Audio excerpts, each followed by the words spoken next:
Good morning, students. Welcome to your online classes. In previous video, we had read some part of lesson 2. Now, we read the remaining part of lesson 2.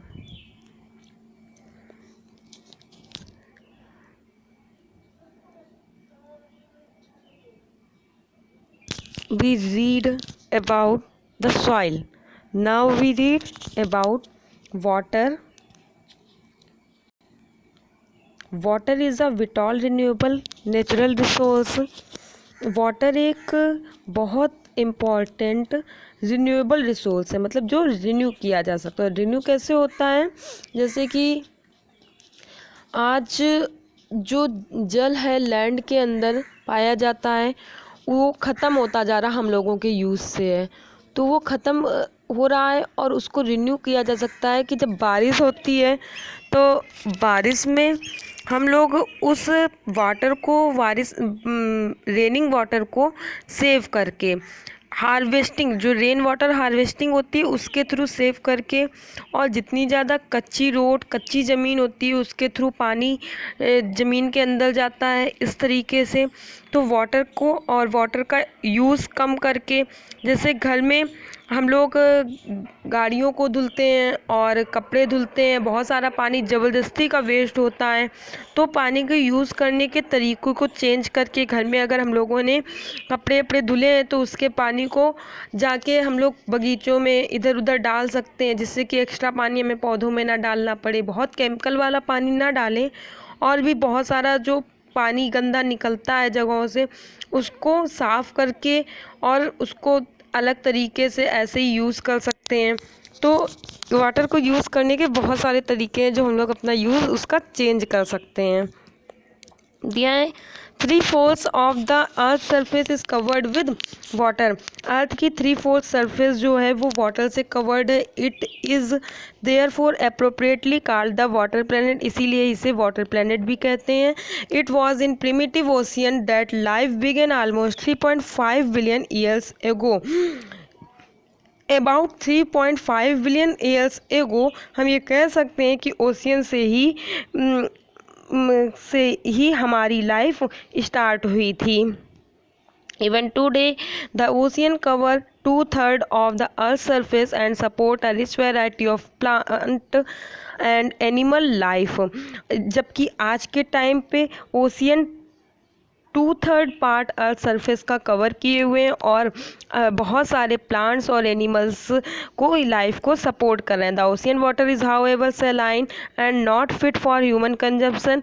जबकि ocean का water जो है बहुत ज़्यादा saline means नमकीन है, जिसमें salt बहुत ज़्यादा मात्रा में है और वो ह्यूमन यूज़ के लिए अच्छा नहीं है, फिट नहीं है। Fresh water accounts for only about 2.7%। Fresh water जो है वो ओनली 2.7% है। Nearly 70% of this occurs as ice sheet and glaciers in Antarctica, Greenland and mountain regions. और उसका भी जितना 2.7% है उस 2.7% का भी 70% पार्ट आइस शीट के फॉर्म में, ग्लेशियर्स के फॉर्म में अंटार्कटिका, ग्रीनलैंड और बहुत सारे माउंटेन्स रीजन्स पे पाया जाता है। Due to their location they are inaccessible. और अपनी लोकेशन के अकॉर्डिंग ये इनएक्सेसिबल हैं, मतलब जहाँ पे हम लोग पहुँच नहीं सकते हैं। Only 1% of fresh water is available and fit for human use. केवल 1% वाटर ही है जो कि अच्छा है यूज़ के लिए और मनुष्य उसको यूज़ कर रहा है। It is found as ground water, as surface water in river and lakes, as water vapour in the atmosphere. और ये 1% वाटर जो है वो ग्राउंड वाटर, रिवर जो हमारी सरफेस पे हैं उन रिवर्स का वाटर, लेक्स का वाटर और एटमॉस्फेयर में जो वाटर वेपर है वो सारा वाटर मिला के 1% वाटर प्रेजेंट है। Fresh water is there for the most precious substance on earth. Fresh water हमारी अर्थ पे जो पाया जाता है वो बहुत मूल्यवान, बहुत कीमती चीज़ है। Water can neither be added nor subtracted from the earth. Water को अर्थ पे ना तो हम लोग बढ़ा सकते हैं और ना ही कम कर सकते हैं, घटा सकते हैं। It's total volume remains constant. इसका टोटल वॉल्यूम कांस्टेंट है। its evidence only seems to vary because it is in constant motion, cycling through the ocean, the air, the land, back again through the processes of evaporation, precipitation and runoff. इस it's evidence, इसकी evidence means उपस्थिति हमें very means अलग अलग दिखाई देती है, क्योंकि ये एवोपोरेशन के थ्रू प्रिसिपिटेशन मीन्स रेनिंग वर्षा के थ्रू एंड रन ऑफ और जो लगातार बहता रहता है उसके थ्रू ये ओशियन, एयर, लैंड में बार बार आता जाता रहता है, मतलब साइकिलिंग का प्रोसेस चलता रहता है, कॉन्टिन्यू तरीके से ये साइकिलिंग मोशन करता रहता है, कांस्टेंट मोशन करता रहता है। This as you already know is referred to as the water cycle, और जैसा कि आप जानते हैं कि इसे ही वाटर साइकिल कहते हैं। Human use huge amount of water not only for drinking and washing but also the process of production. Human बहुत बड़ी मात्रा में वाटर का यूज़ सिर्फ पीने धोने के काम में ही नहीं बल्कि प्रोडक्शन के कामों में भी करते हैं। Water for agriculture industries generating electricity through revolves of dams are the other uses. Water agriculture के लिए, इंडस्ट्री के लिए, इलेक्ट्रिसिटी जनरेट करने के लिए, डैम्स के से इलेक्ट्रिसिटी डैम्स में कलेक्ट करके इलेक्ट्रिसिटी के लिए और भी दूसरे तरीक़ों में यूज़ किया जाता है। Increasing population, rising demands for food and cash crops, increasing urbanisation and rising standards of living are the major factor leading to shortage in supply of fresh water either due to drying up of water sources और water pollution. Increasing population, जनसंख्या बढ़ रही है, population बढ़ रही है, बढ़ने की वजह से rising demands for food and crops, cash crops, food में और कैश क्रॉप्स की डिमांड्स बढ़ रही हैं। इंक्रीजिंग अर्बनाइजेशन, शहर बढ़ रहे हैं, अर्बनाइजेशन मतलब शहरीकरण ज़्यादा हो रहा है। And rising standards of living, और रहने के स्टैंडर्ड्स में भी, रहने और जीवित रहने के स्टैंडर्ड्स में भी इंक्रीजिंग हो रही है, मतलब बढ़ोतरी हो रही है। Are the major factor leading to shortage, और यही सारे बड़े फैक्टर हैं जो कि पानी की कमी की ओर हमें ले जा रहे हैं। In supply of fresh water, मतलब फ्रेश वाटर की सप्लाई को कम कर रहे हैं। Either due to drying up, या फिर सूखा भी पड़ रहा है, of water resources, water resource सूखते जा रहे हैं, और वाटर पोल्यूशन, या फिर पोल्यूट होते जा रहे हैं। पहले के टाइम पे देखो वेल्स हुआ करते थे विलेजेस में, आज के टाइम पे कहीं भी वेल्स नहीं देखने को मिलते हैं, क्योंकि जो वेल्स होते थे वो बहुत ज़्यादा डीप नहीं होते थे, डेप्थ नहीं होती थी उनकी, और जिससे और वाटर भी हमें ईजिली मिल जाता था। अब वाटर लेवल दिन पे दिन नीचे चला जा रहा है, जिससे कि अब वेल्स की कोई वही नहीं रहेगी। हैंड पंप भी बहुत देखने को नहीं मिल रहा है, जहाँ वाटर लेवल बहुत सही होगा उन्हीं जगहों पे मिल रहा है। गाँव में तो कुछ जगह हैंड पंप मिल भी रहे होंगे, शहरों में तो बिल्कुल भी नहीं देखने को मिल रहे हैं। तो वाटर के जो सोर्स हैं वो क्या होते जा रहे हैं, सूखते जा रहे हैं, वाटर पोल्यूशन होता जा रहा है। पहले के टाइम पर इतनी इंडस्ट्रीज़ नहीं थी तो इतना पोल्यूट नहीं होता था वाटर। आज के टाइम पर इंडस्ट्रीज़ इतनी तेज़ी से चल रही हैं तो जितना गंदा पानी है वो कहीं रिवर में, और इस तरीके से वाटर पोल्यूट भी बहुत ज़्यादा होता जा रहा है।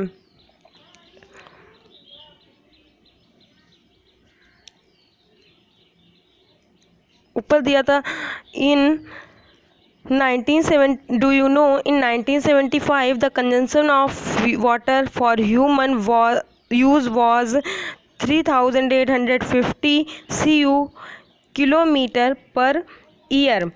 1975 में ह्यूमन के जो यूज़ था वाटर का वो 3850 CU का मतलब क्यूब किलोमीटर पर ईयर था।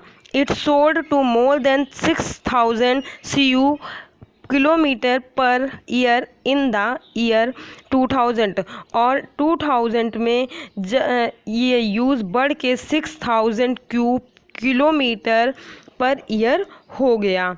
कितनी तेज़ी से यूज़ बढ़ा। Do you know a dripping tap wastes 1200 litre in a year. एक ड्रिपिंग टैप मतलब जो टपकता हुआ नल होता है, जिसको घर में अक्सर हो जाता है, नल ख़राब हो गए, टैप ख़राब हो गई और हम लोग उसको सही नहीं कराते कि अरे बूंद बूंद थोड़ा ही तो पानी निकल रहा है।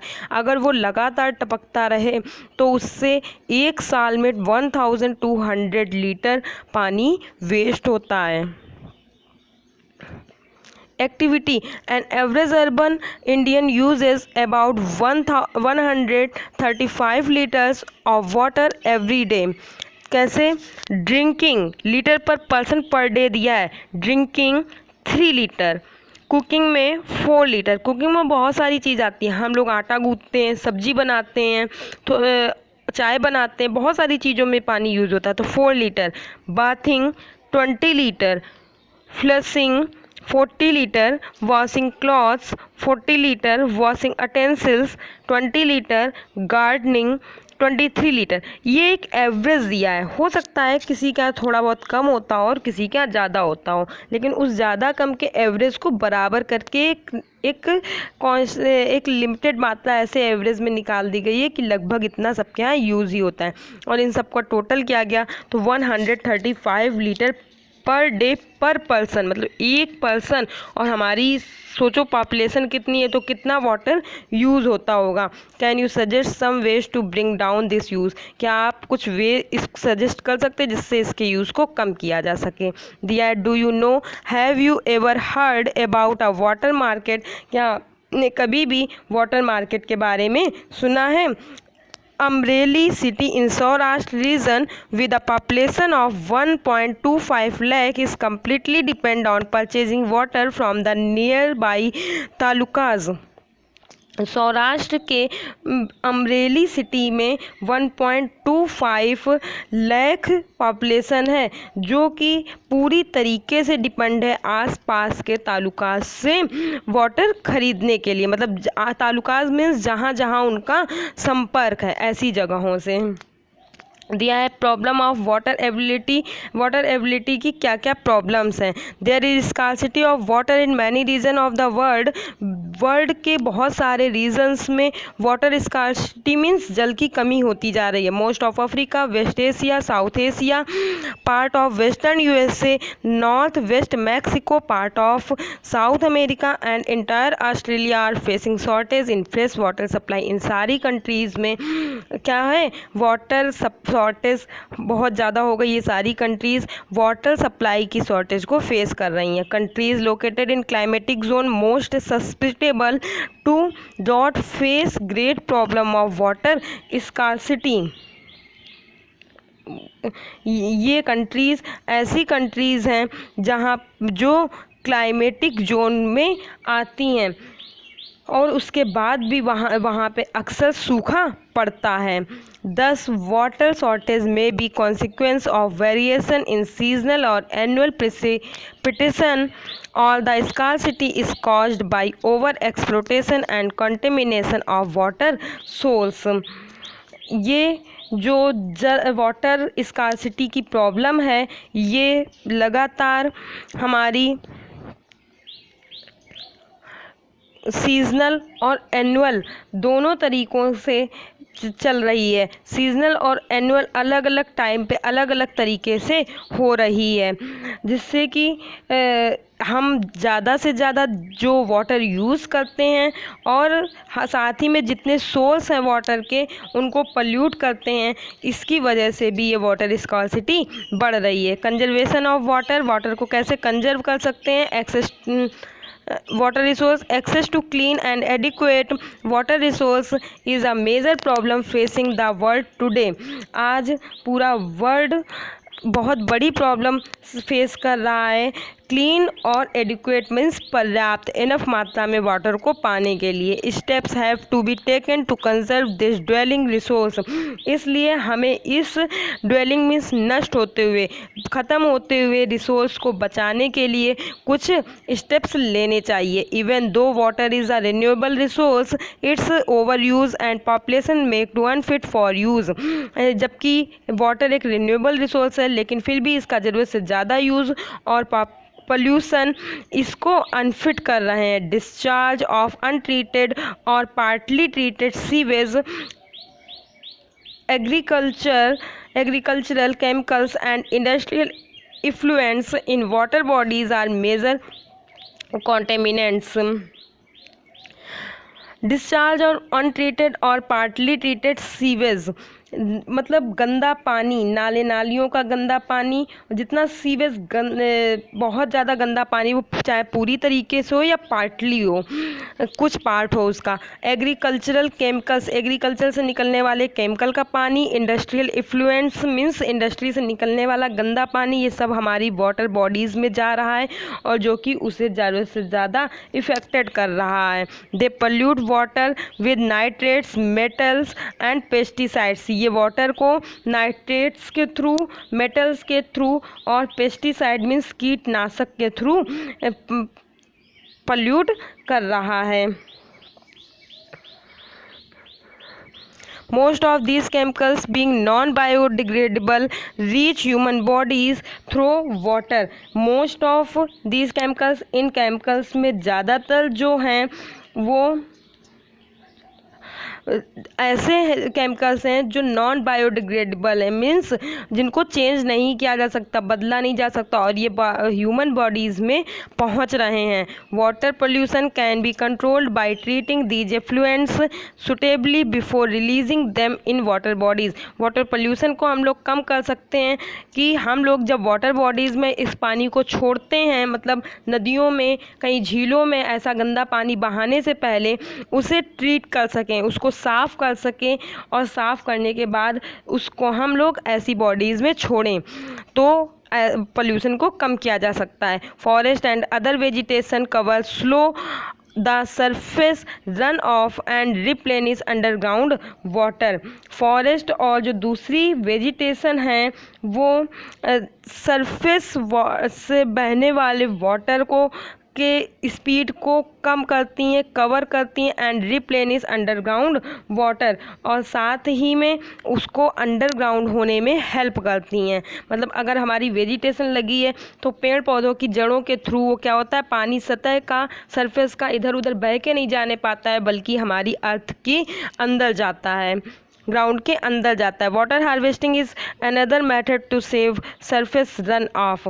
वाटर हार्वेस्टिंग दूसरा मेथड है वाटर को सेव करने का। Water is used for irrigating fields, water का यूज़ हम लोग सिंचाई के लिए करते हैं। The canals should be properly line to minimise losses by water seepage, और नहरों को के लीकेज को बराबर मरम्मत करानी चाहिए। प्रॉपरली लाइन मीन्स बराबर मरम्मत करानी चाहिए। मिनिमाइज लॉसेस, जिससे कि पानी की कमी को कम किया जा सके बाय वाटर सीपेज, लीकेज के थ्रू, मतलब लीक जो होता रहता पानी में। Sprinklers effective irrigate the area bye checking water losses through seepage and evaporation. जो स्प्रिंकलर्स हैं मतलब ऐसे वाटर सीपेज वाले एरियाज़ में जहाँ पानी लगातार रिसता रहता है, लीक होता रहता है, और एवोपोरेशन वाले के होने से इसकी होने वाली कमी को दूर करने के लिए स्प्रिंकलर्स के थ्रू हम लोगों को इरिगेशन करना चाहिए, सिंचाई करनी चाहिए। In dry regions with high rates of evaporation drip और trickle irrigation is very use. जो सूखे एरियाज़ हैं, ड्राई रीजन्स हैं, जहाँ पे एवोपोरेशन का हाई रेट ऑफ एवोपोरेशन ज़्यादा है, ड्रिप और trickle irrigation is very useful. वहाँ पे ड्रिप मीन्स जो बूंद बूंद, कुछ इरिगेशन के मेथड ऐसे हैं जिसमें बूंद बूंद करके लगातार पानी टपकता रहता है और पानी ज़्यादा वेस्ट भी नहीं होता है और होता भी रहता है। तो ड्रिपिंग और ट्रिकल मीन्स टपकन, टपकने वाला, तो उस तरीके की इरिगेशन मेथड का यूज़ करना चाहिए। The valuable water resource can therefore be conserved by adopting these means of conservation. ऐसे ही बहुत सारी कंजर्वेशन की मेथड को अडॉप्ट करके अपना के हम लोग वाटर रिसोर्स को कंजर्व कर सकते हैं। Natural vegetation and wild life. Natural vegetation और wild life. Some school children were visiting an exhibition on handicrafts. School के कुछ बच्चे हैंडीक्राफ्ट्स की एग्जीबिशन के लिए घूमने गए। The articles in exhibition were collected from different part of the country. Exhibition में जो आइटम्स लगे थे वो हमारी कंट्री के अलग अलग पार्ट से कलेक्ट किए गए थे। Mona picked up a bag and exclaimed. Mona ने एक बैग उठाया और एक्सक्लेम आश्चर्य से कहा, this is a beautiful hand bag. ये बहुत सुंदर हैंड बैग है। Yes it is made from jute, the teacher said. Teacher ने बताया कि ये जूट से बनाया गया है। Do you see those basket lamp sets and chairs. क्या तुमने उससे बनी हुई बास्केट्स, लैम्प सेट और चेयर्स भी देखी हैं? इन चेयर्स भी देखी हैं। Those are made of cane and bamboos. ये केन और बैम्बोस के ट्रीज की बनी होती हैं। In the eastern and north eastern humid region of India bamboo grows in plenty. Eastern और नॉर्थ ईस्टर्न इंडिया के जो पार्ट्स हैं वहाँ पे बैम्बो की प्लांट्स बहुत ज़्यादा मात्रा में, प्लेंटी मीन्स ज़्यादा मात्रा में उगाए जाते हैं। Jessie was excited to see a silk scarf. Jessie ने एक सिल्क का स्कार्फ देखा। See this beautiful scarf. देखो ये एक beautiful scarf. The teacher explain that silk is obtained from silk worms that are bred on mulberry trees। Teacher ने explain किया ये सिल्क जो है वो सिल्क के कीड़े से, रेशम के कीड़े से हमें मिलता है। that are bred on mulberry trees, जिसको हम लोग सहतूत के पेड़ पे पालते हैं। the children understood that plants provide us with many different products। बच्चों ने ये समझा कि प्लांट्स हमें बहुत अलग अलग टाइप के, डिफरेंट टाइप के प्रोडक्ट्स प्रोवाइड करते हैं। that we use in our day to day life, जिसको हम अपनी डे टू डे लाइफ में यूज़ करते हैं, मीन्स डेली लाइफ में यूज़ करते हैं।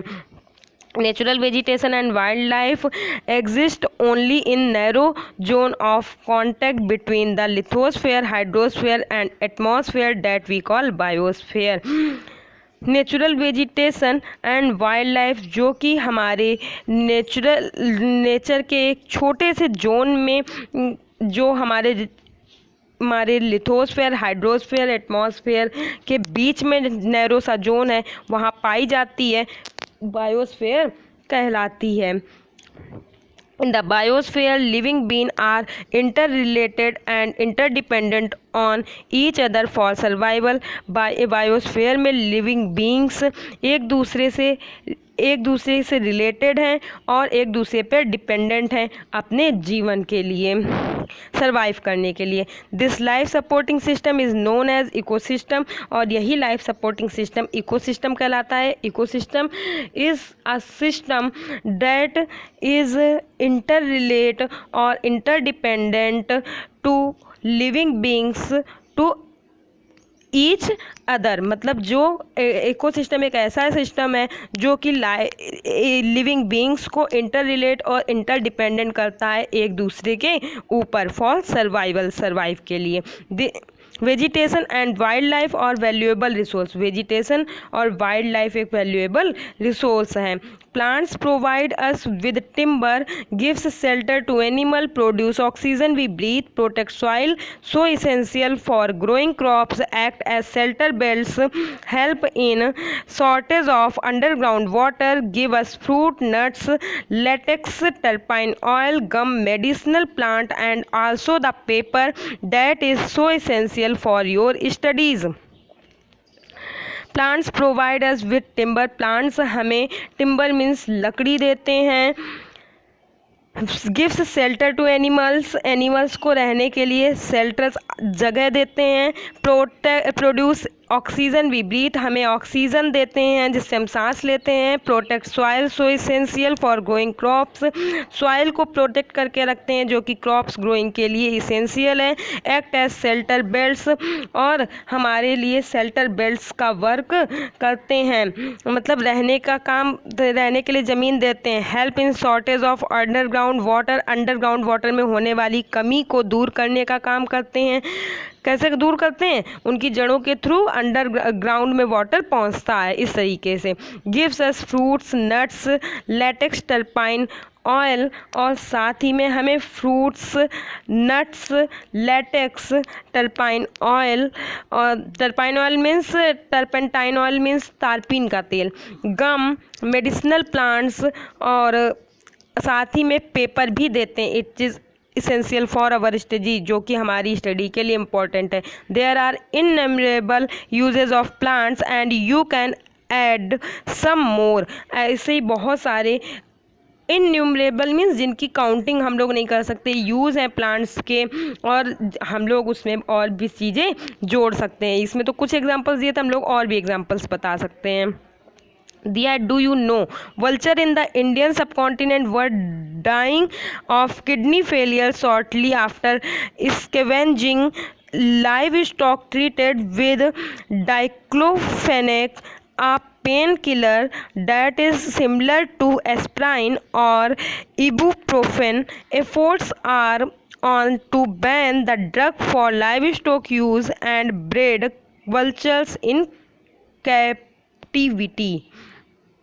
दिया है, हमारी इंडिया सब कॉन्टिनेंट में जिस तरीके से एनिमल्स को का ही देख रेख होती थी, उपचार होता था, उपचार डिफ्लोफेनिक, एस्पिरिन और इबुप्रोफेन जैसे जो